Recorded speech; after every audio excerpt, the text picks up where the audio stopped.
que es un poco acerca de química orgánica. Cuéntame, ¿qué entiendes tú por química orgánica? A ver, química orgánica sería como los compuestos orgánicos en sí. ¿Ya? Listo. Bueno, para definir un compuesto orgánico, generalmente nosotros vamos a decir que son aquellos compuestos que están formados por cadenas o por esqueletos con carbono, ¿sí? De aquí viene de la química orgánica, podemos empezar con los compuestos más simples que son los hidrocarburos. Como su nombre lo indica, hidro significa relacionado a lo que es el hidrógeno y carburos obviamente al carbono, ¿sí? Entonces, primero tenemos los compuestos orgánicos más simples que son los hidrocarburos, es decir, aquellos compuestos formados únicamente por carbono e hidrógeno, ¿sí? Dentro de los hidrocarburos, nosotros tenemos eh, diferentes, o sea, podemos clasificar de diferentes formas, ¿ya? Si nos fijamos en el cuadro de la parte derecha, tenemos que principalmente lo podríamos clasificar en hidrocarburos alifáticos y en hidrocarburos aromáticos, ¿ya? Dentro de estos hidrocarburos alifáticos los podemos dividir en dos grupos, que son los hidrocarburos saturados y los hidrocarburos insaturados. A esta parte hay que tomarle mucho en cuenta porque son términos que están tomando en la prueba. Ahora, ¿qué es un hidrocarburo saturado? ¿Qué significa saturado? A este caso, en química orgánica se relaciona el saturado cuando todos los enlaces son enlaces simples, ¿sí? Es decir, hay ausencia de dobles o triples enlaces. Y la configuración o la hibridación del átomo de carbono es una hibridación sp3, ¿ya? Es decir, ¿qué significa esto? Una hibridación sp3 significa que tienes una combinación de los orbitales de s y tres orbitales p. Entonces, cuando hablamos de una hibridación sp3 significa que tenemos cuatro enlaces, ¿sí? Enlaces sp3, es decir, teníamos tres orbitales p y un s, se combinan entre todos y forman cuatro orbitales que ahora se llaman sp3, ¿ya? Entonces, ¿cómo sabemos que es un hidrocarburo saturado? Cuando los átomos de carbono tienen cuatro enlaces simples, ¿sí? Es decir, ausencia de dobles o triples enlaces. Eso debemos estar totalmente claros. Vamos con lo siguiente grupo, que son los hidrocarburos insaturados. Ahora, al hablar de insaturados ya significa que hay dobles o triples enlaces, ¿ya? Dentro de estos insaturados ya vamos a tener dos grupos, que son los de doble enlace llamados alquenos y los de triple enlace llamados alquinos, ¿ya? Hasta acá, dentro de los hidrocarburos alifáticos, ya tenemos tres grupos, que son los alcanos, también se los conoce como parafinas, tenemos los alquenos conocidos como oleofinas, tenemos los alquinos también llamados acetilénicos, ¿sí? Ya, vamos a ver. Ahora, todos estos hidrocarburos alifáticos pueden ser de cadena abierta, es decir, pueden estar formados por largas cadenas, o pueden ser cíclicos, ¿sí? Es decir, que tienen una cadena, pero que en algún momento se cierra, entonces forma un ciclo o un anillo. Además de eso, las cadenas pueden ser ramificadas o pueden ser no ramificadas, ¿ya? Todo esto en cuanto a lo que son los alifáticos. Yendo a lo que es un hidrocarburo aromático, son necesariamente para ser aromático deben ser insaturados. Además de eso, se consideran o se llaman derivados bencénicos. Para que exista la condición de que sea un aromático, debe existir una conjugación de dobles enlaces. ¿Qué significa esta conjugación? Que debe haber alternado enlace doble, simple, doble, simple, doble, en una secuencia. A eso se llamamos una conjugación. ¿Sí está claro más o menos hasta acá? Sí, Lisen, está claro. Ya, perfecto. Vamos a ver. Entonces, aquí ya hablamos un poco acerca de los alcanos. Vamos a ver qué es un alcano, las principales características de los alcanos. Estos hidrocarburos están formados, como su nombre lo indica, solo por átomos de carbono e hidrógeno, ¿sí? Enlazados por cuatro enlaces sencillos. Como se mencionaba, ¿qué significa al estar cuatro enlaces sencillos? Son compuestos saturados. Algo importante es que de aquí vamos a tomar la base para las nomenclaturas futuras, ¿sí? Entonces es importante por lo menos conocer los nombres principales de los hidrocarburos. Por ejemplo, de acuerdo al número de carbono vamos a tener una secuencia de nombres y esto nos va a servir para las nomenclaturas, ya sean de más adelante compuestos derivados con oxígeno, con nitrógeno, etc. Esto de aquí es la raíz que se la llama, ¿ya? Cuando hablamos de un átomo de carbono, el primer hidrocarburo más sencillo es el metano. Cuando hablamos de 2 etano, de 3 propano, butano, pentano, hexano, heptano, octano, nonano, decano, ¿sí? Luego viene un decano, dodecano, tridecano, tetradecano, pentadecano.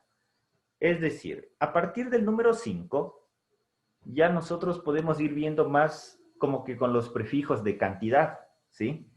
Yo lo que suelo recomendar es que por lo menos sí se conozcan hasta de 10 átomos de carbono, porque son los más comunes con los que vamos a utilizar, ¿ya? Otra de las características de los alcanos es que su nomenclatura va a tener una raíz y su prefijo, o su sufijo, perdón, su terminación, siempre se hará con la terminación ano. Entonces, si tú escuchas una nomenclatura de algún nombre con terminación ano, significa que es un alcano y que es un compuesto saturado. De estos de aquí, nosotros si perdemos un hidrógeno, a estos los llamamos radicales, ¿ya? Por ejemplo, del metano, el metano es de una configuración CH4. Si pierde un hidrógeno, nos quedaría un CH3 con un enlace. A esto nosotros los llamamos radical metil o metilo, ¿sí? Cuando ya tenemos en cambio de 2 carbonos, será un etil, de 3 propil. Es decir, son los mismos nombres de los alcanos, pero en lugar de la terminación ano, tienen una terminación il o hilo, ¿sí? Por ejemplo, de pentano sería el radical pentil o pentilo. Eso hay que tomar en cuenta, sobre todo para las nomenclaturas, ¿ya? Vamos con los siguientes, los alquenos. Los alquenos son hidrocarburos que contienen menos hidrógenos que los alcanos, por eso se los llama insaturados, ¿ya? Si continuamos con algo que hay que tomar en cuenta es que, por ejemplo, dentro de los alcanos podríamos partir desde 1. Cuando hablemos de alquenos, mínimo vamos a necesitar 2 átomos de carbono para que exista el doble enlace. Entonces, el alqueno más simple es un C2, ¿ya? Bueno, de aquí también se habla lo que ya cambia, por ejemplo, de lo que decíamos, la hibridación. En los alcanos es una hibridación sp3, en los alquenos es una hibridación sp2, es decir, ya no vamos a poder tener 4 orbitales, sino ya todo lo tenemos 3. En cuanto a las conjugaciones o forma geométrica también cambia. En los alcanos es una estructura tetraédrica por tener 4 enlaces. En los alquenos ya es una estructura solo con 3 enlaces, no tiene una distribución diferente, es una distribución un poco más angular nada más, ¿ya? Los alquinos se caracterizan por tener al menos un triple enlace. Si ya tenemos un triple enlace, estamos hablando de un alquino. Además de eso, se suele hablar de las formas generales para hacer la estructura. Por ejemplo, si te hablan de un pentano, en forma rápida en los alcanos, la estructura se dice que el número de carbonos, ¿ya?, está relacionado con el número de hidrógenos. Y el número de hidrógenos es el doble del número de carbonos más 2. Eso en los alcanos, siempre se va a cumplir eso. En los alquenos, en cambio, tienes que el número de hidrógenos es el doble que el número de carbonos. Por ejemplo, si yo hablo de un penteno, tengo un C5. El número de hidrógenos vendría a ser 5 por 2, 10.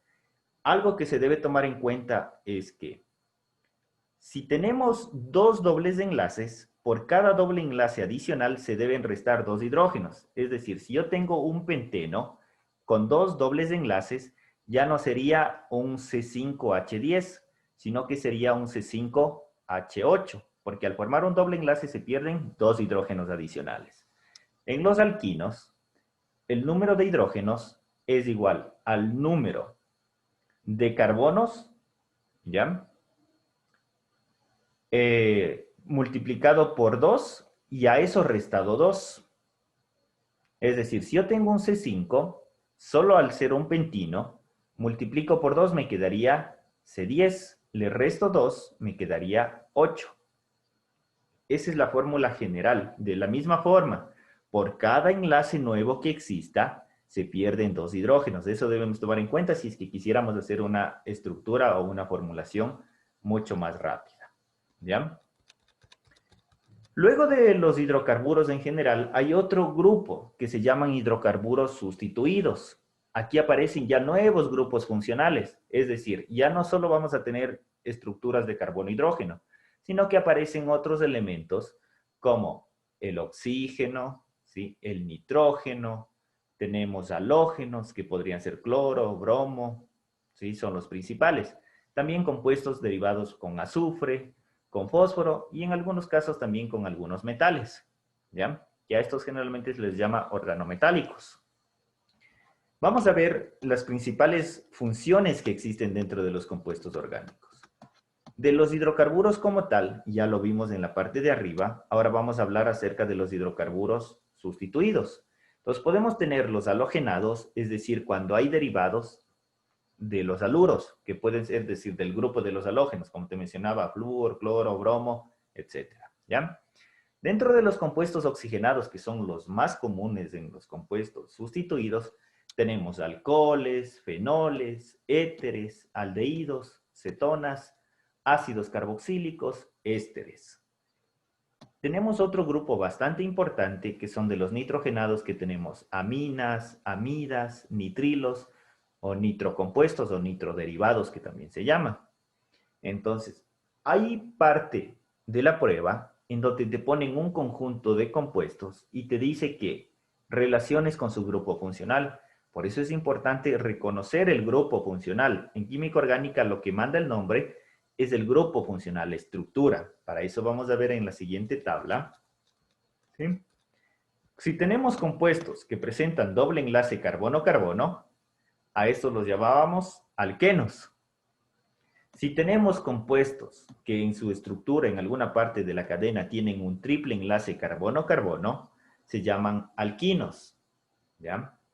Si tenemos compuestos que están ligados de un OH hacia el carbono, a estos los llamamos alcoholes. ¿Ya? Algo que vamos a tomar en cuenta es que el grupo funcional también nos indica el nombre que va a tener. Como decíamos, alcano, terminación ano. Alqueno, terminación eno. Alquino, terminación ino. Alcohol, terminación ol. Cuando hablamos, por ejemplo, de otro grupo, son los éteres. ¿Qué es el éter? El éter es un compuesto, podríamos verle como la estructura del agua. El agua es HOH, ¿sí? Los éteres, en lugar de tener HOH, tiene carbono, oxígeno, carbono. Esa es la estructura de un éter, ¿sí? Tiene una cadena de carbono hacia la izquierda y una cadena de carbono hacia la derecha. Sus nombres también van a estar ligados a la palabra éter, ¿sí? Luego tenemos los grupos amina. ¿Qué son los grupos amina? Son compuestos que tienen nitrógeno. ¿Ya? Entonces, los grupos E-amina son aquellos que tienen un enlace o que están ligados con el nitrógeno a uno o varios átomos de carbono. ¿Sí? Su nombre también se los menciona como aminas, el radical y la terminación amina. Luego tenemos un grupo que se llaman los aldehídos, que su estructura, su grupo funcional es un carbono unido a un doble enlace con oxígeno, pero además debe tener un hidrógeno unido al carbono. Esta estructura de acá, esa la llamamos aldehído, ¿sí? Se pueden formar con la terminación al, ¿sí? O también se suelen nombrar con la palabra aldehído, ¿sí? Vamos a ver más adelante ya con ejemplos cómo vendrían a ser. Un compuesto muy parecido al aldehído es la cetona, pero ¿cuál es la diferencia? Que en lugar del hidrógeno debe tener otro átomo de carbono, es decir, es el carbonilo, el CO, pero tiene un átomo de carbono a la izquierda y un átomo de carbono a la derecha. Luego de eso tenemos los ácidos carboxílicos.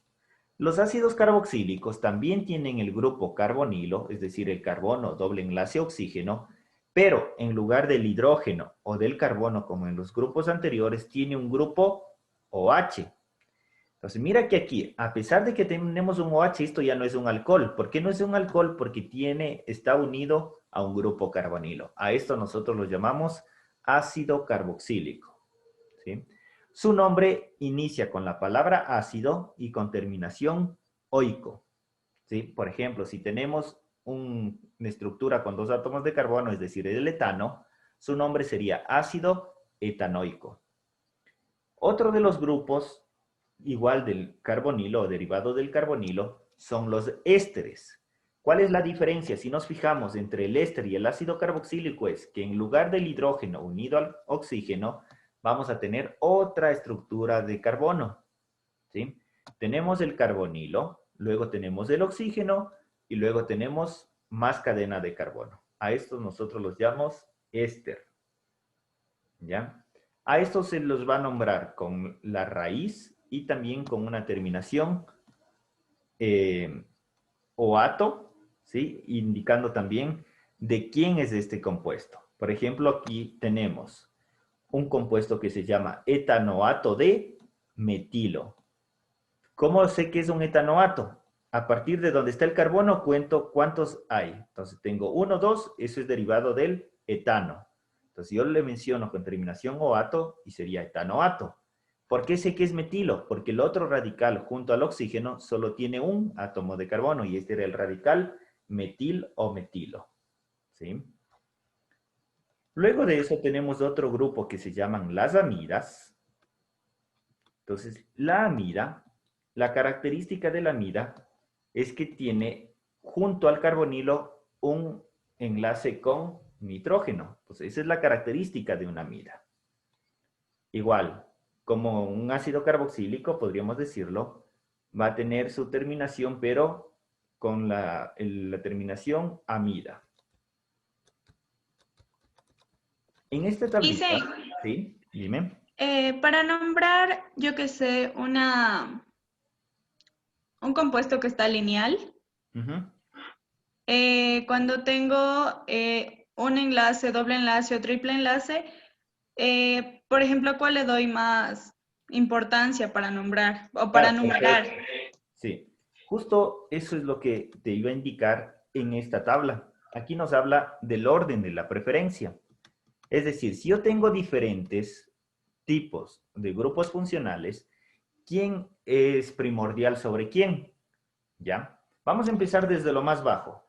El que tiene menos preferencia, por así decirlo, después obviamente del alcano, es el alquino, el triple enlace. Luego de eso tiene mayor preferencia el doble enlace. Es decir, si tú tienes una cadena con un triple y un doble enlace, se debe nombrar como alqueno, ¿sí? Y el alquino se le nombra simplemente como un sustituyente o como un indicador de lo que es grupo funcional. Más importante o mayor preferencia que el alqueno es el éter. Más que el éter es la amina. Más que la amina es el alcohol. ¿Sí? Más que el alcohol es una acetona, más que la acetona es un aldehído, más que un aldehído un nitrilo, más que un nitrilo una amida, más que una amida es un éster, ¿sí? Y más que el éster es el derivado, es un ácido carboxílico. Entonces, en función para darle el nombre, tengo que fijarme de la preferencia, ¿sí? Ya, Lisen, y en las preguntas de la prueba no van a haber ejercicios así de nombrar, ¿verdad? O sea, de lo que se ha visto, hay pero con estructuras muy sencillas. O sea, que son fáciles de diferenciar entre una y otra. Sí he visto, por ejemplo, en la prueba de enero, sí vi varios problemas. Pero las estructuras, las nomenclaturas son muy simples porque son con radicales sencillos y dentro de las opciones te ponen cosas que te puedes dar cuenta fácilmente. ¿Sí? Ah, ya. Ya. Dentro de los hidrocarburos es importante, como mencionaba también, ahora suelen tomar cosas de teoría, es importante por lo menos conocer o tener una idea de qué tipos de reacciones puede haber. Lo mismo que en las ecuaciones inorgánicas, en orgánica también tenemos diferentes tipos de reacción. ¿Recuerdas que veíamos reacciones de combinación, de sustitución, de descomposición, etcétera? Entonces aquí también tenemos una serie de reacciones químicas orgánicas, ¿ya? Entonces aquí también existen reacciones de sustitución, ¿ya? Cuando tú tienes un compuesto, un hidrocarburo, con un grupo funcional, pero ese grupo funcional puede ser sustituido por otro. En este ejemplo, tenemos el clorometano. ¿Sí? El grupo funcional es el cloro. ¿Sí? Es un haluro de... Y si nos fijamos en el producto, el grupo funcional es un OH, es decir, es un alcohol. Entonces pasamos de un haluro a un alcohol. Entonces esto se llama una sustitución de grupo funcional. Tenemos otras reacciones que se llaman reacciones de adición. Es decir, que tú tienes una estructura, pero aquí ya no vas a sustituir, sino que lo que vas a hacer es añadir. Es como similar en inorgánica a las reacciones de combinación. Si ves que tenemos dos reactivos y ya formamos un solo producto. Entonces, a esas reacciones se llaman en orgánica reacciones de adición. Como te mencionaba, podemos relacionarles con las reacciones de combinación en inorgánica. Luego de eso tenemos, por ejemplo, reacciones que son lo opuesto, reacciones de eliminación, en donde nosotros vamos a eliminar algún grupo funcional. En el ejemplo tenemos un alcohol, que es el etanol, ¿sí? Y en los productos tenemos un alqueno más agua, es decir, de un compuesto complejo, por así decirlo, o grande, pasamos a por lo menos dos compuestos que ya son un poco más simples. A esto lo llamamos en eliminación. En inorgánica lo decíamos descomposición. De ahí tenemos, por ejemplo, otros tipos de reacciones que se llaman transposición, que es intercambio de los grupos funcionales. Simplemente estos cambios en la estructura es la geometría. En forma de composición sigue siendo el mismo compuesto, pero los grupos funcionales cambiaron de orden. Otras reacciones que podríamos mencionar son como un tipo de reacciones redox, ¿sí? Es decir, por ejemplo, que se da una oxidación, ¿sí? Entonces, por ejemplo, si tenemos metano más oxígeno, formamos monóxido de carbono en este caso, ¿sí? Entonces, son una breve explicación sobre lo que vendrían a ser tipos más generales de reacciones orgánicas. En química orgánica hay muchísimas reacciones. Algo que también he visto en las pruebas es que les toman cosas, por ejemplo, de lo que son los isómeros. ¿Sí? ¿Has escuchado acerca de los isómeros? Bien poquito, pero Ya, ¿como qué me podrías decir tal vez? A ver. la verdad algo así concreto, no. Ya, Solo he escuchado isómeros, pero nada ya. más. Isómeros son estructuras, ¿ya? Es decir, moléculas que tienen el mismo número de sus átomos, es decir, mismo número de carbonos, de hidrógeno, pero que tienen diferente orientación, diferente grupo funcional, etcétera, ¿ya?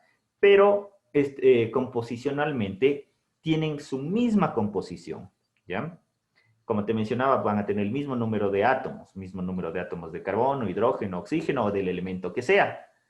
Entonces, cuando hablamos de isómeros, vamos a comparar entre dos compuestos que tienen una misma composición, pero que su ubicación o grupo funcional es diferente. Dentro de esos, lo que suelen ponerles, les ponen algún ejemplo y les dicen identifique el tipo de isómero. Así he visto las preguntas. Entonces, por ejemplo, tenemos isómeros de posición. ¿Qué entenderías por...? Ya más o menos tenemos la idea de lo que es un isómero. Es decir, un compuesto que tiene su misma composición, pero que de alguna otra forma se ha cambiado en estructura. A eso llamamos isómero. Si te dice de posición, ¿qué entenderías tú? Si me dice de posición,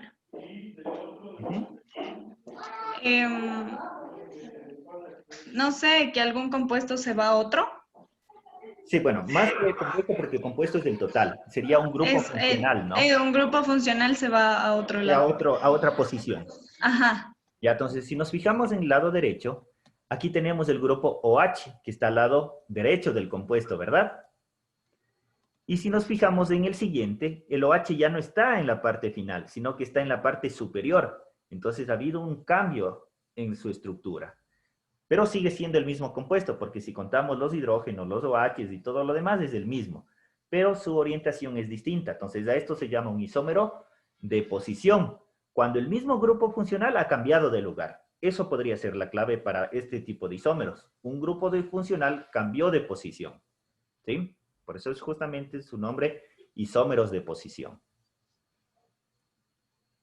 Luego tenemos lo que son isómeros de cadena o esqueleto.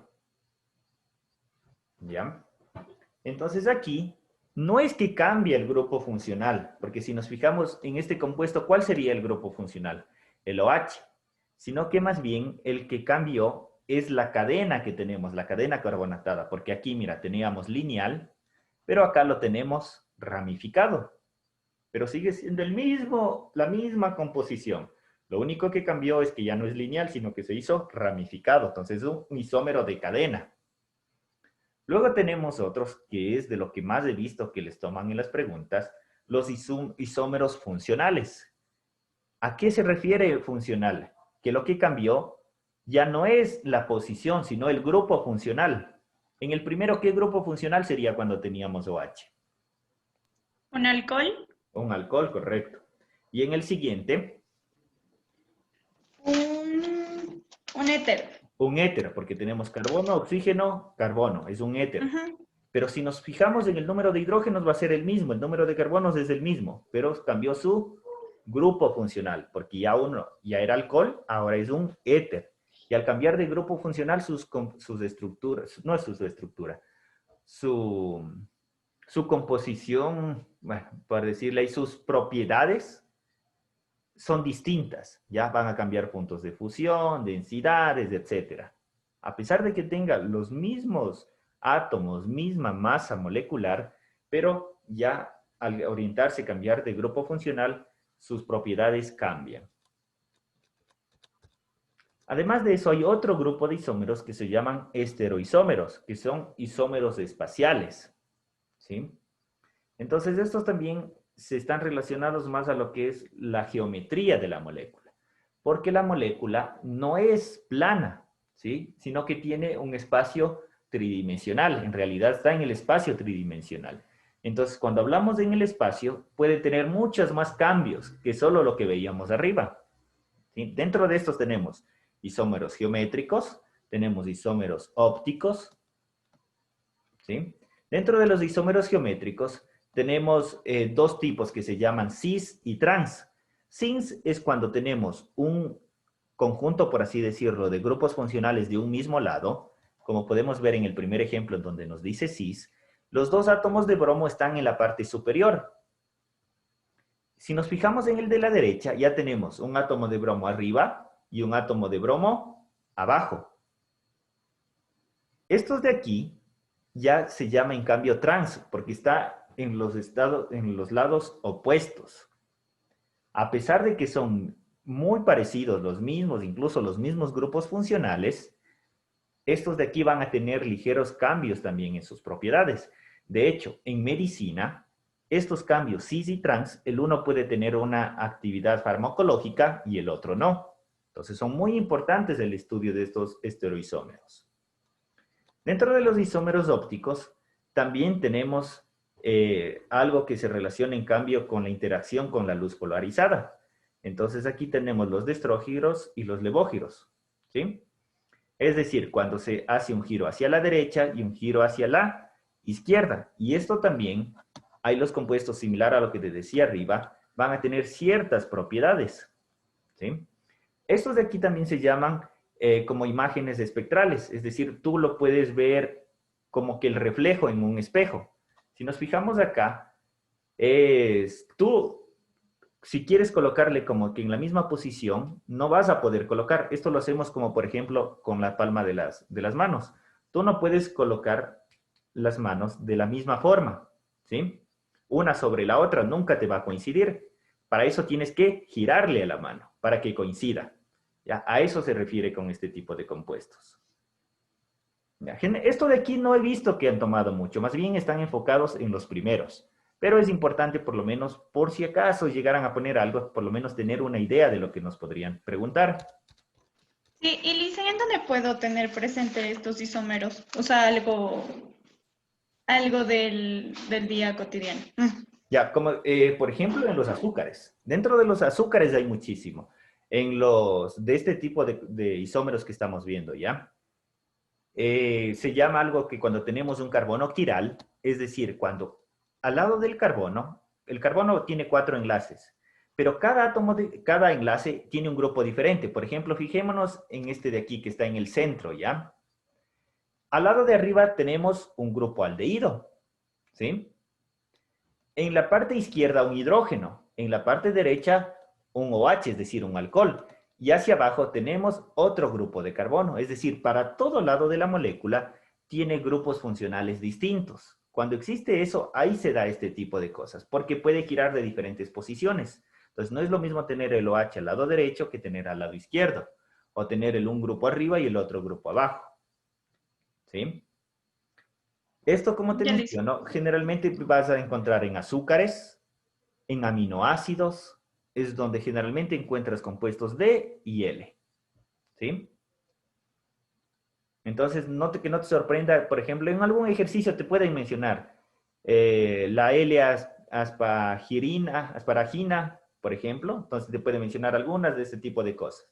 Entonces, ¿qué tipo de isómero tendría? Si te habla de lo que es quiralidad y ese tipo de cosas. Son isómeros ópticos, ¿ya? Que están relacionados a los estereoisómeros.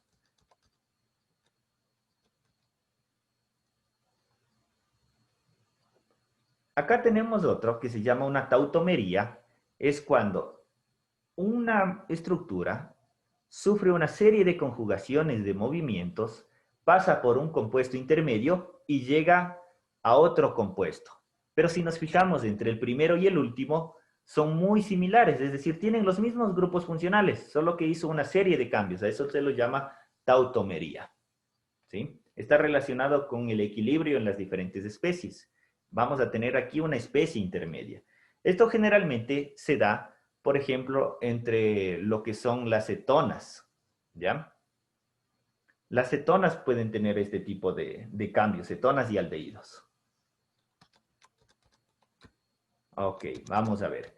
Listo. En la parte de orgánica, este es un breve resumen de lo que podríamos ver. Vamos a ver la otra presentación, ¿sí?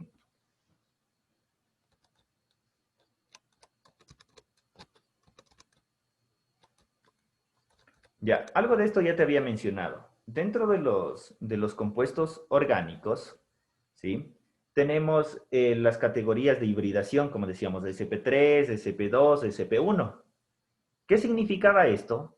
Que en el SP3 hay 4 tipos de enlaces, 4 orbitales, en el SP2 tenemos 3 orbitales y en el SP1 solo tenemos 2 orbitales. Y eso está relacionado directamente con el tipo de enlace simple, enlace doble y enlace triple. Algo que también te pueden mencionar es hablar acerca de los tipos de carbono que existen, ¿ya? Tenemos carbón primario, secundario, terciario, cuaternario. ¿Cómo diferenciamos de esto? Un carbono puede ser primario cuando esté unido únicamente a un átomo de carbono. Un carbono secundario es cuando está unido a 2 átomos de carbono, un terciario con 3 y un cuaternario con 4. Así es como se identifica el tipo de carbono. ¿Sí?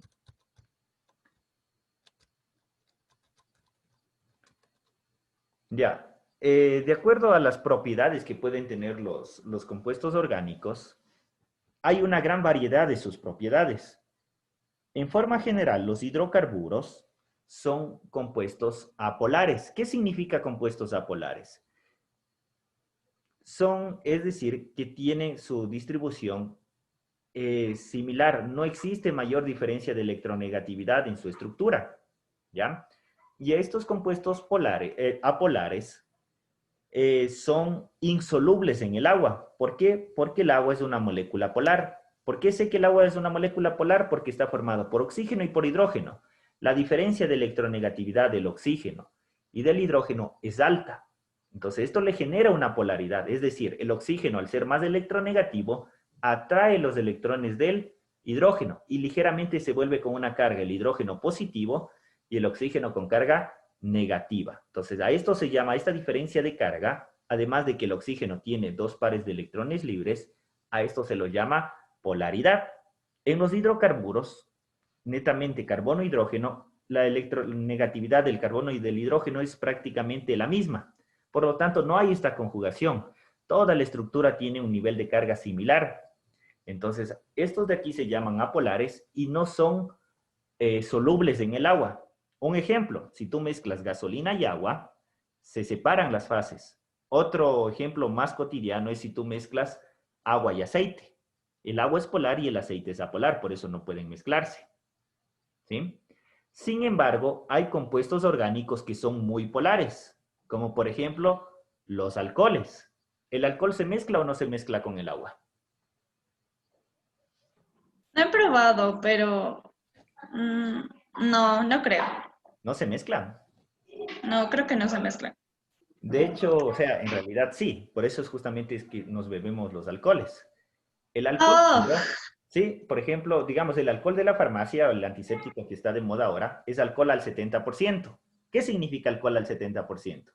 Que tiene 70 partes de alcohol y 30 partes de agua. De hecho, los alcoholes son muy solubles, los alcoholes de bajo peso molecular, ¿sí?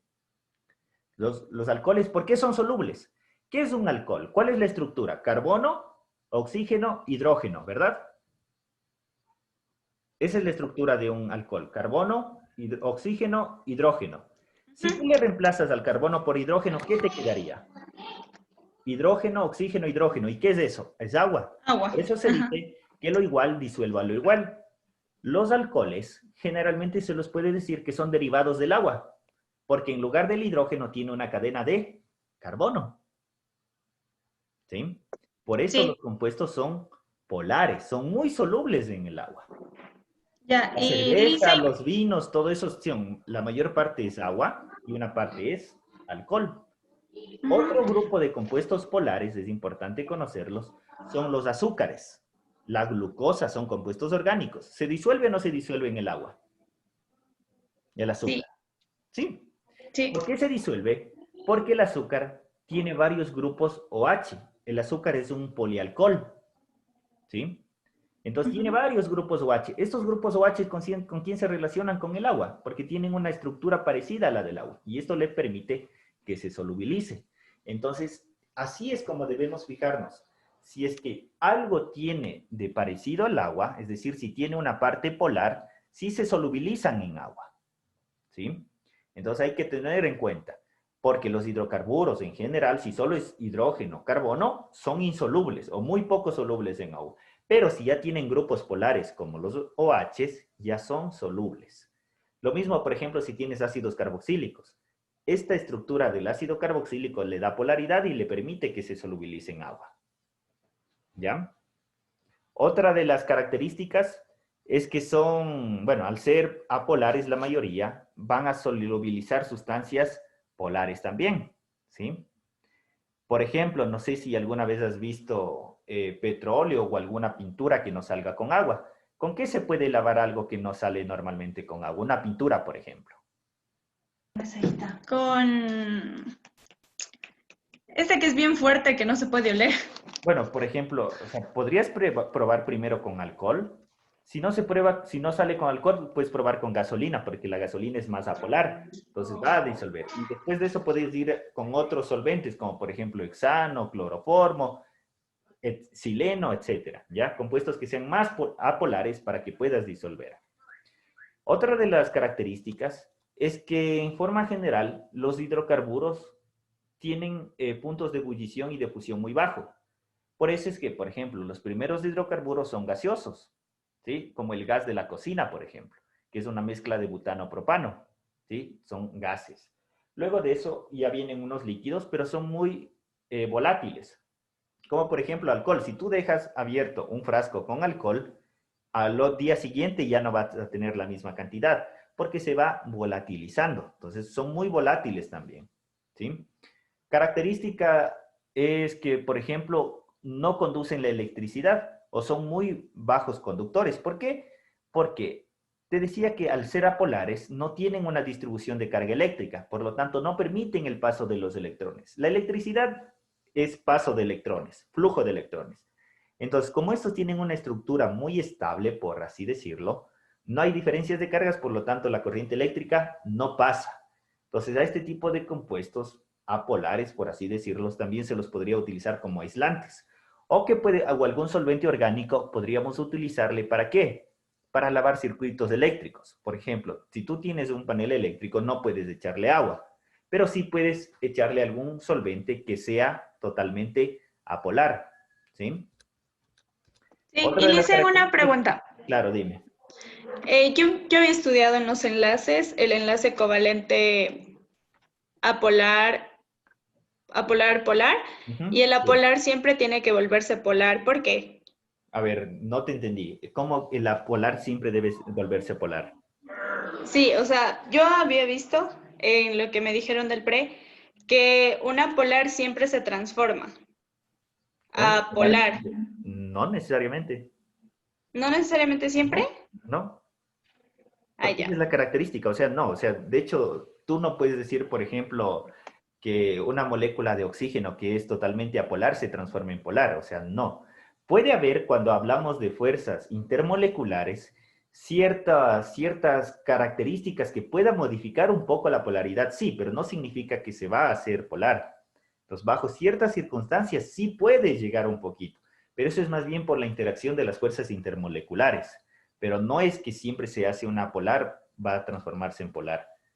Hay Ah, ya, ciertas listo. características que sí, que vamos a ir viendo que puede ir. Por ejemplo, hay lo que son la formación de enlaces dipolo-dipolo, dipolo inducido y ese tipo de cosas. ¿Sí? Pero eso son fuerzas intermoleculares.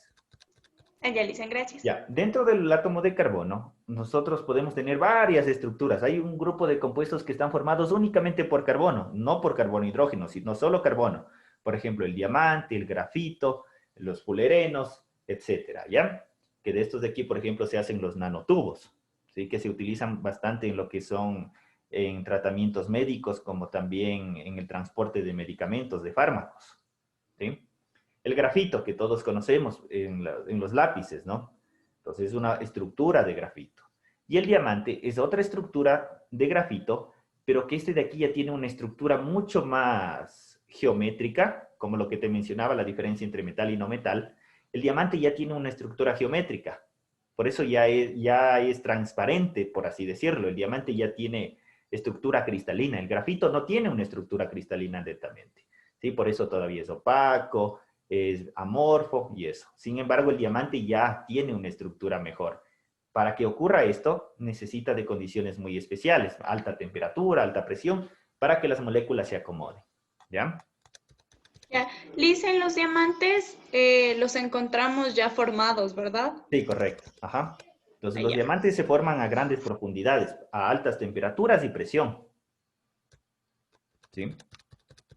Entonces, artificialmente, o sea, es demasiado complicado y te resultaría, o sea, muy costoso poder realizar. Entonces, no, por eso es que no podrías realizarlo así nada más. Ya necesitarías de condiciones extremas para poder hacer diamante. ¿Sí? Algo que se suele mencionar un poco es que hay, por ejemplo, en los compuestos orgánicos puedes tener tres estructuras, ¿no? Tres formas de nombrar o de escribir. Fórmulas condensadas, en donde solo indicas el número de los elementos, fórmulas desarrolladas y fórmulas semidesarrolladas. Semidesarrolladas es en donde ya un poquito le abres al grupo funcional. Y las fórmulas desarrolladas sí, en donde muestras todos los enlaces posibles. Ya, Lisa, en la condensada también es llamada molecular. Ya, fórmula, lo que pasa es que tú me debes decir lo que es en fórmula empírica y molecular, algo así.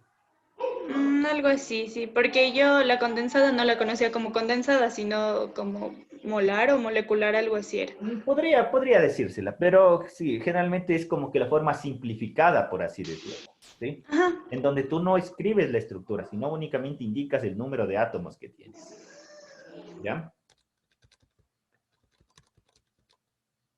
Ya, bueno, esto de acá ya lo mencionamos, todo lo que son hidrocarburos alifáticos, aromáticos.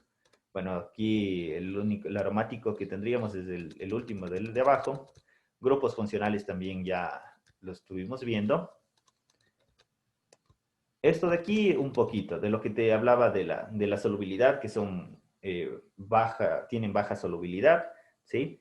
Que la estructura, generalmente los primeros hidrocarburos, ¿sí? Cuando hablamos simplemente, por ejemplo, de los alcanos, en tal caso de los alquenos, de 1 a 4 átomos de carbono estaban en estado gaseoso. Eso es muy importante tomarlo en cuenta. Más adelante también te voy a pasar unas imágenes en donde está esto ya de forma más resumida, ¿sí? De las características del destilado del petróleo. Entre 5 y 12 átomos de carbono ya se tiene, en cambio, líquidos. Por ejemplo, aquí vamos a tener un poco de solventes, ¿sí? Como los éteres. Vamos a tener la parte de lo que son las gasolinas, ¿sí? Un poco más pesados, ya son compuestos un poco más viscosos, ¿sí? Ya son oleosos, por así decirlo, aceitosos. Y de átomos más allá de 20, de 30, ya son compuestos ya sólidos, ¿no? Que, por ejemplo, tenemos ya lo que son las ceras y así otro grupo de compuestos, el betún, etcétera. Elicen, en los aceitosos, ¿qué tipo de... ¿existen productos con estos, Claro, son los con el lubricantes, aceitoso? por ejemplo. Ya, ¿el aceite también quedaría ahí o no? El aceite de cocina, por ejemplo, ese es otro derivado, ese es un derivado de ácidos grasos, por ejemplo. ¿Sí? Ujú. Son un tipo son otro tipo de compuestos, pero que tienen casi ciertas características, ¿ya? Ya. Pero esos son derivados de ácidos grasos, ¿ya? Listo. Entonces, bueno, dentro del, ya eso, bueno, te pasaría un poco más con lo que te decía de los grupos. Una pregunta que me han hecho algunas veces es que si la viscosidad cambia con el número de átomos de carbono. Sí, mientras más grande sea la molécula, va a tener menos movilidad. Hay que entender primero cuál es el concepto de lo que es viscosidad. La viscosidad es la resistencia al movimiento. Es decir, que si tú le colocas en un lugar, eso va a ser difícil de fluir. A eso se le llama un líquido viscoso. ¿Sí? Si tú colocas alcohol, por ejemplo, el alcohol no tiene casi viscosidad, ¿sí? Por lo tanto, el alcohol se va a esparcir muy rápidamente, ¿ya? Si tú colocas aceite, se va a mover más rápido o más lento que lo que sería el alcohol. Más lento. Más lento. No sé si alguna vez has visto tal vez el diésel o has visto, bueno, los lubricantes, por ejemplo. ¿Sí? Sí, Los lubricantes de carro, ¿esos se moverán más lento o más rápido? más lento. Más lento porque son más grandes. Sí. No sé si alguna vez has visto la brea, ¿sí? El crudo. No, eso Ese no de he aquí visto. ya es más pesado y se mueve mucho más lento, entonces ya tiene una movilidad lenta, entonces la viscosidad ha aumentado, ¿sí? Entonces sí aumenta de acuerdo al peso molecular o al número de átomos de carbono. Entonces dicen, mientras más grande es la molécula, Más viscoso, más lenta, ya. ¿no? Y es lógica, ¿no? Mientras más pesado es como que tienes resistencia a moverte, ¿sí? Ya, bueno, hemos visto de los isómeros, un poco de la nomenclatura. La nomenclatura, o sea, cuando tenemos cadenas sustituidas, nosotros lo que debemos hacer es siempre identificar la cadena más larga, ¿sí? Entonces vamos a ir viendo toda la cadena más larga. Si es que es ramificada, lo que sea, siempre vamos a buscarla hacia donde esté más átomos de carbono en forma secuencial. Y siempre se nombra desde los sustituyentes más cercanos, ¿sí? Entonces, mira, entre estos dos compuestos, yo tengo que ver dónde está un sustituyente más hacia el extremo y por ahí empiezo a contar. Entonces, por eso tenemos 1, 2, y aquí identifico, este radical es un CH3, es un metilo, este de acá también es un metilo. Por lo tanto, digo, en el carbono 2 y en el carbono 4 tengo dos metilos. Entonces, yo puedo decir 2,4 dimetil, Dimetil. y de ahí contamos la cadena, 2, 3, 4, 5, 6. Entonces, es un hexano.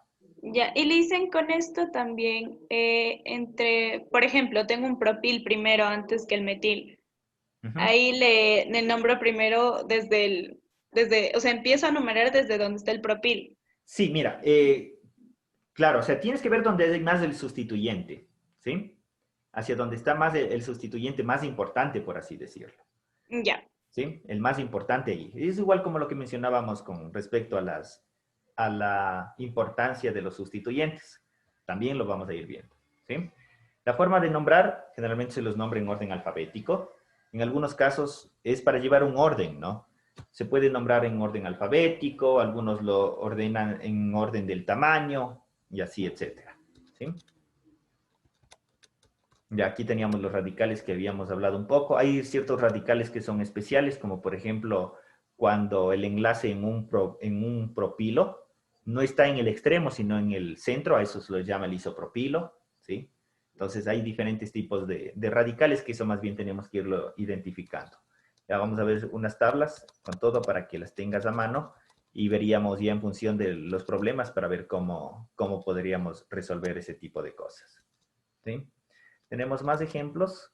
Ya. Bueno, aquí es un poco más de nomenclatura que no vamos a tratar de meternos mucho en esto. ¿Sí? Ya.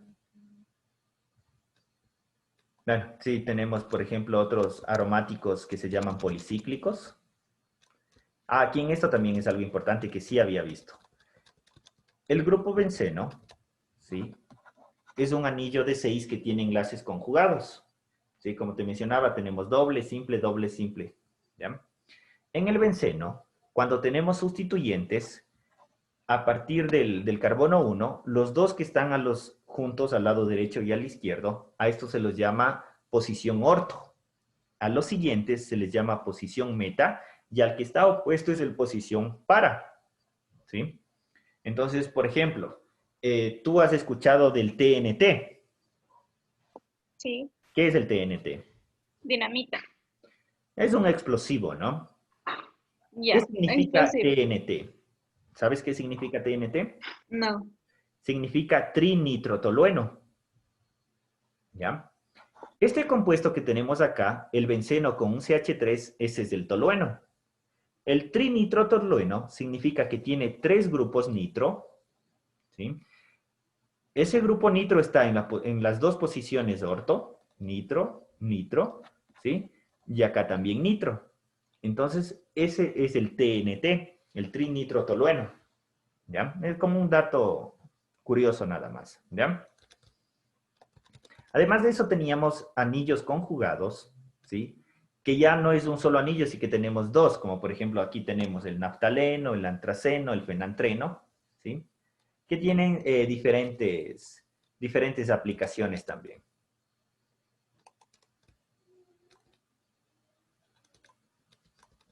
Ya, tenemos, por ejemplo, hablando un poco acerca de los alcoholes, ¿para qué se suele utilizar los alcoholes? ¿En qué conoces de usos de los alcoholes, por ejemplo? A ver, las bebidas, como está ahí en la diapositiva, Ajá. el alcohol para las heridas, el antiséptico creo que es, Ujú. Como y el, conservante también, ¿no? Puede ser. ya, y el oxigenado, No, no, alcohol no. no, No. ya, entonces solo esos dos. Sí, es generalmente todo lo que es relacionado a la parte de antisépticos, en la parte de bebidas, ¿sí? Como solvente también, por ejemplo, para hacer extractos, también como al ser un solvente que tiene relación con el agua y también con la parte orgánica, se utiliza mucho como solvente. Además de eso, también se utiliza como combustible, ¿no? Que es una aplicación muy importante, ¿sí? Como combustible también se utiliza. Hay, por ejemplo, se utilizan los mecheros, también es un combustible. Hay incluso vehículos que funcionan con alcohol, ¿ya? Los éteres. Ya, bueno, lo que nos interesaba aquí es más la estructura como tal, el grupo funcional. El éter ya es más apolar que el alcohol, por lo tanto, este de aquí puede ser un mejor solvente que un alcohol, dependiendo de lo que queramos utilizar. Por ejemplo, si queremos disolver grasas que son apolares, no se van a solubilizar muy bien en el alcohol, pero en un éter sí. Entonces, un poco más de aplicaciones. Los aldehídos. Los aldehídos tienen ciertas características porque es como que lo que le da la esencia a un producto, ¿sí? Entonces es como que la identidad, por ejemplo, en productos naturales. En una planta tiene muchos aldehídos y estos generalmente son lo que les dan los olores, los sabores, etcétera, ¿sí?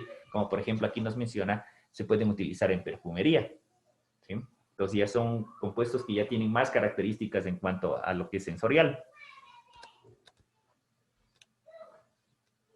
De ahí tenemos, por ejemplo, las cetonas, que también es muy utilizado como solvente en pinturas, en los esmaltes de las uñas. Entonces dice, pásame la acetona o la acetona, ¿sí? Entonces también es un grupo cetona.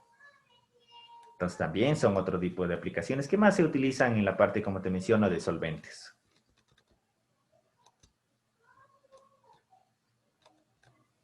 Los ácidos carboxílicos. Entonces hay varios de estos compuestos que se utilizan como aditivos, como conservantes, como para preservar también, ¿ya?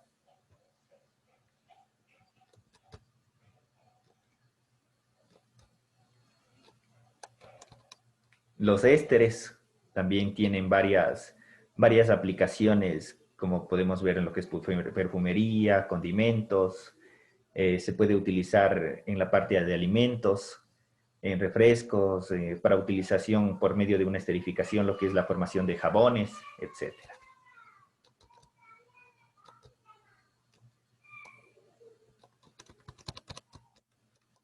Las aminas, ¿sí? Eso de aquí, por ejemplo, en alguna de las cosas también que se puede poner es en la elaboración también, por ejemplo, ya para en la parte de medicamentos. De aquí también podrías tener derivados de lo que son los aminoácidos, que son también biomoléculas esenciales, ¿sí?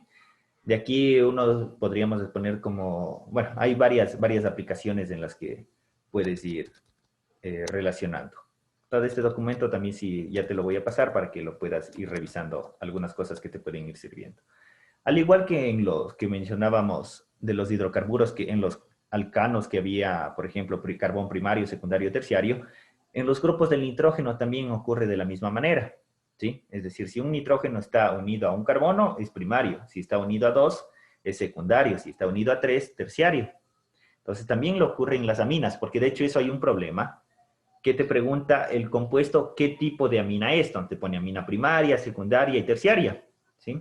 Y lo que vemos del compuesto es que tiene un NH2 en los extremos. Entonces, como solo cuando es NH2, primario. Cuando es NH, es secundario. Y si solo es nitrógeno sin hidrógeno, ese es terciario. Y hay otro grupo de compuestos en donde el nitrógeno está unido a 4 carbonos. Ese es un amonio cuaternario, pero siempre va a tener una carga positiva, ¿sí? Un amonio cuaternario. Tenemos otro grupo que son los nitrilos, que vienen a ser derivados del cianuro. Si tal vez te recuerdas, en química inorgánica se mencionaba del cianuro, el cianuro de sodio. Entonces el enlace, el triple enlace entre carbono y nitrógeno. En orgánica a estos nosotros los llamamos nitrilos. ¿Sí? Listo. Vamos a ver, por aquí creo que tenía unas cuantas preguntas para ver si podemos ir resolviendo. Vamos a ver.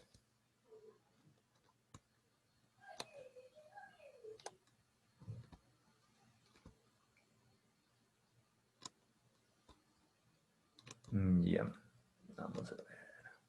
Ah, sí, por aquí tenemos unas ya.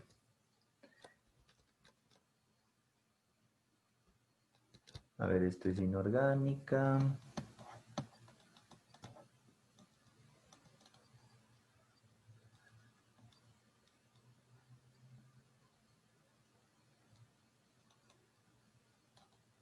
A ver, al final orgánica.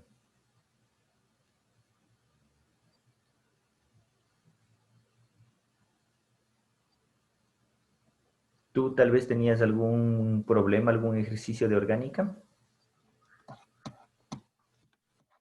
Yo creo que sí era sobre las amidas. Ahorita le busco y ya vemos. Ya, aquí hay unos, por ejemplo. Vamos a ver, yo vi una estructura por aquí. Bueno, o sea, este de aquí es, señala el nombre completo, ¿no? Entonces, primero nos fijamos en la estructura, a ver si tiene algún grupo funcional. ¿Qué grupo funcional se puede observar? El metilo y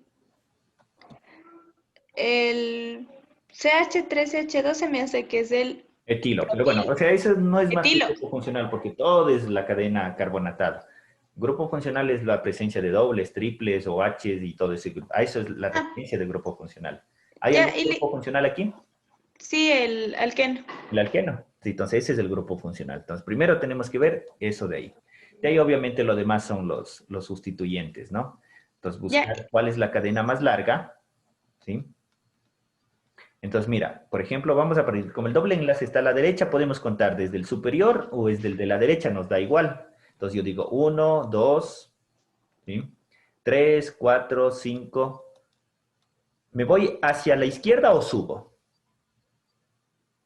Para arriba para que se haga Para más que sea larga la más cadena. larga, correcto. 6 y Ajá. 7, por eso sería un hepteno. Ujú. Ujú. Listo. Y de ahí obviamente vamos ya viendo los grupos sustituyentes que teníamos un metil, metil y 3-metil. Entonces eso está en el 2, 3 y en el 5, por eso es un trimetil. Metil. 2 para indicar en dónde está el grupo funcional. Entonces también se lo puede mencionar como 2 hepteno nomás, ¿no? Ujú.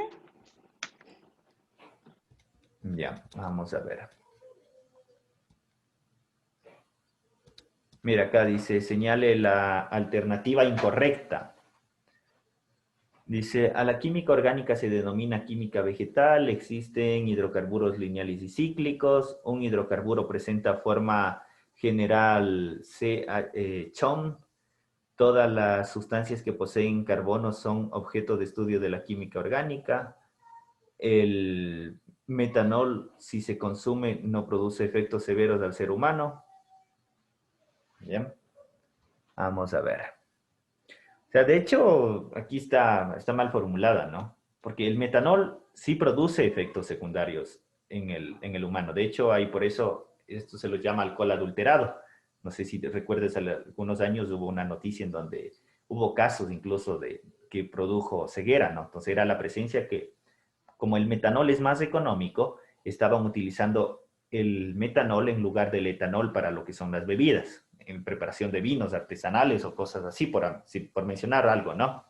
Entonces, el metanol sí produce efectos secundarios, sería incorrecto. ¿Todas las sustancias que poseen carbono son objeto de estudio de la química orgánica? No, tampoco, porque, por ejemplo, el CO2, el CO no son parte de la química orgánica, ¿sí? ¿Un hidrocarburo presenta la fórmula general CHOM? No necesariamente, porque los hidrocarburos pueden ser solo carbono e hidrógeno. Más bien aquí la pregunta debería ser señale la alternativa correcta, no incorrecta. ¿Sí? Entonces, la correcta, ¿cuál sería? ¿Existen hidrocarburos lineales y cíclicos? Sí. Ya habíamos Sí. mencionado que los alifáticos pueden ser cíclicos o lineales. Entonces, aquí la pregunta está mal formulada. ¿Sí? Ya. Vamos a ver. Búscale el ejercicio tal vez y lo resolvemos, ¿ya? Ya le hice, ya lo encontré. ¿Ya? Ujú. Dice, el alcohol en gel es una disolución que requiere de etanol, Ujú. CH2, H5OH, para su elaboración. Ujú. Esta disolución tiene un porcentaje en masa de 72 gramos de etanol y su densidad es de 0,90 gramos mililitros, Ujú. por lo que reduce significativamente la cantidad de bacterias de las manos. Y me pide que resuelva. Ya. Espérame un segundito, voy a cambiar lo que es de compartir la pantalla para poder irlo resolviendo, ¿ya?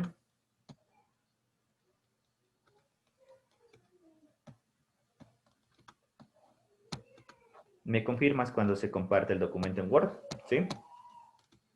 Ya está. Perfecto. Listo, vamos a ver. Ya.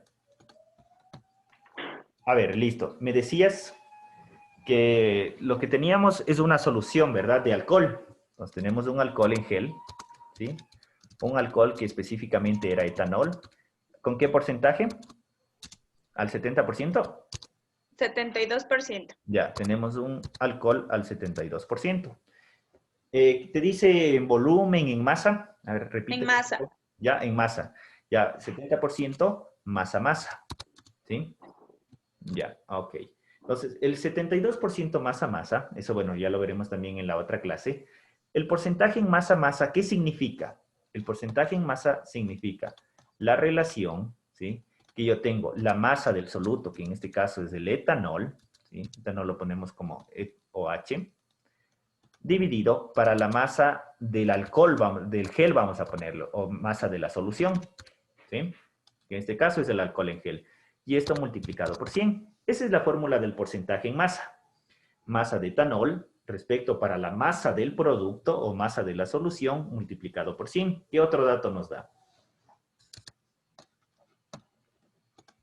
A ver, que tiene Densidad tal vez. 0, sí, de una densidad de 0,90 gramos sobre mililitro. Ya 0,90 gramos por cada mililitro, ¿sí? Ahora, ¿qué es la densidad? La densidad es la relación, ¿sí?, de la masa, es decir, la masa, en este caso, del gel. Ojo, que la densidad cuando nos mencione es de la solución, ¿no? No del solvente o del soluto. Es de la solución, a menos de que nos dijera masa del reactivo o del soluto en específico. Cuando habla en forma general es de eso. Dividido para el volumen de la solución. ¿Ya? Esa es la fórmula. ¿Ya? ¿Qué es lo que te pregunta? Dice, por lo que reduce significativamente la cantidad de bacterias en las manos.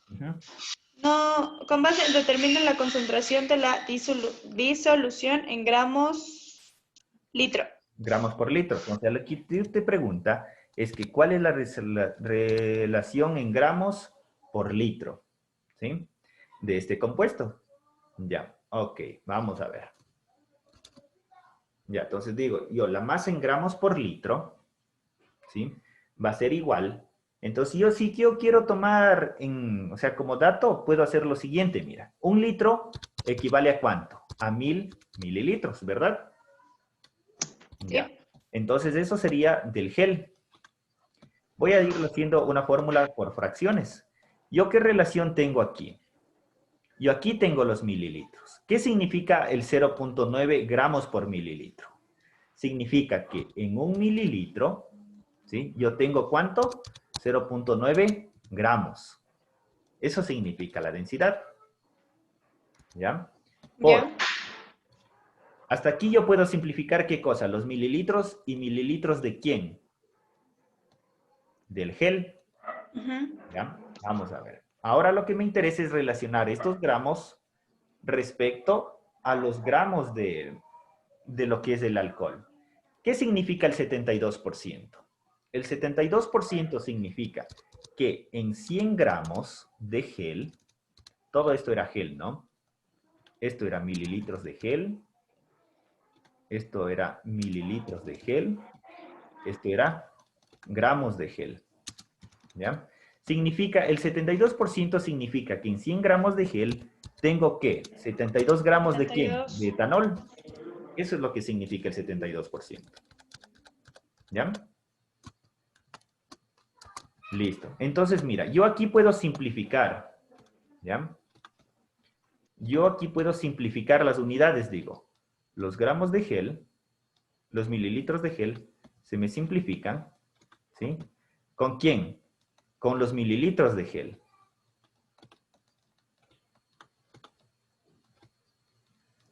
¿Ya? ¿Qué más voy a simplificar? ¿Qué otra cosa tengo? Tengo gramos de gel. ¿Con quién se me van a simplificar? Con los gramos, Los gramos de gel. Acá. Pues también simplifico estos gramos de gel. ¿Y la respuesta en qué me quedaría? ¿Qué es lo único que no se simplificó? Gramos de etanol. Entonces yo multiplico esto de aquí. Entonces mira, yo puedo simplificar 1000 con 100, ¿sí? Simplifico este 100 de acá. 2 ceros, simplifico con 2 ceros. Y me queda simplemente 10, ¿verdad? ¿Qué más podría simplificar? Podría simplificar, por ejemplo, el 0,9 por 10, que esto me quedaría simplemente 9. Y multiplicaría 9 por 72. 9 por 72, ¿cuánto es? 9 por 2, 18. Llevo 1. 9 por 7. A ver. 64. Ya. No, 63. Ya. 63 más 1. 64. Entonces, ¿cuánto ha sido? La masa, 648. 48. Incluso yo les decía, cuando tengan que hacer este tipo de transformaciones, yo puedo ya deducir una fórmula de acá. Entonces yo digo, los gramos por litro, ¿sí? Ha sido igual.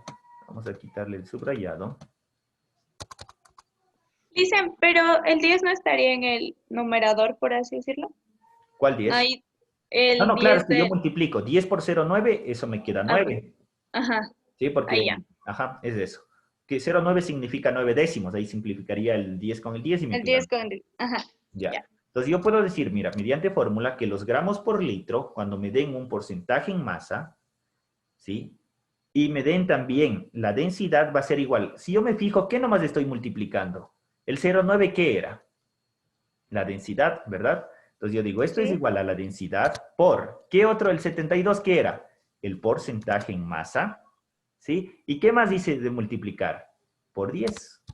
Con esta fórmula tú ya puedes calcular directamente. La densidad era 0,9, por 10 me da 9. El porcentaje era 72, entonces 72 por 9 me da 648. 648. Pues aquí ya tienes una fórmula para calcular directamente cuando te den el porcentaje en masa y la densidad. Y tú necesites transformar en gramos por litro. Esa es una forma que yo suelo utilizar bastante que se llama factores de conversión. Caso contrario, se hace despejando esto de acá. ¿Sí? Ya.